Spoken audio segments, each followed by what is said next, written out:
scenario. Venid aquí. Enfrentamiento cara a cara. Muy bien. Veamos cuál es la categoría final.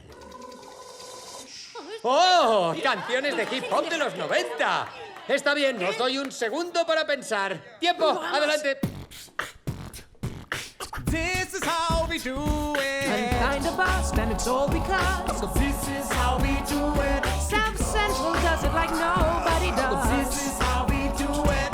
To all my neighbors, you got much flavor. This is how we do it. Let's fight. Girls, you know you better watch out.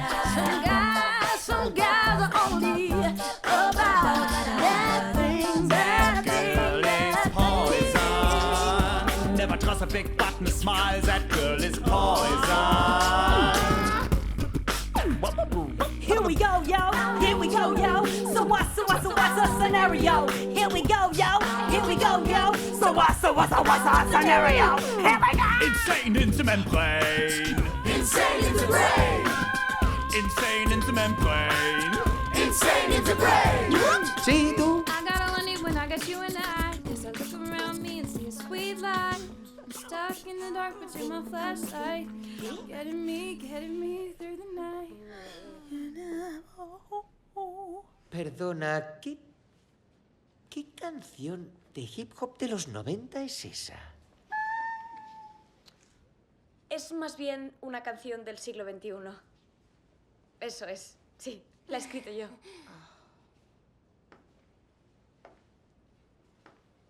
No sigas por ahí. Así que una canción original. Sí, es lo que he dicho. ¡Niña, no te enteras! Nosotros cantamos versiones. Despreciamos los originales. ¿Cómo te llamas? Emily. ¿Emily? Te odio.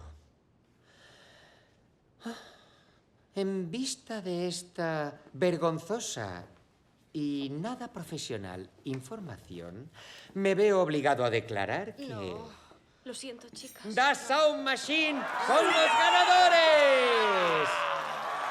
¡Ah, sí! ¡Sí, sí! ¡Oh! ¡Ganamos! A mí commence to make you jump, jump. A DSL will make you jump, jump. Commissar will make you jump, jump. Deutschland will make you jump, jump. Don't try to compare us to another. ¿De verdad es tuya? No deberías haber hecho eso. Ahora los DSM creen que llevan ventaja. Lo siento, me entró pánico. Entiendo que queráis que me entierre viva y muera. Oye, no queremos eso.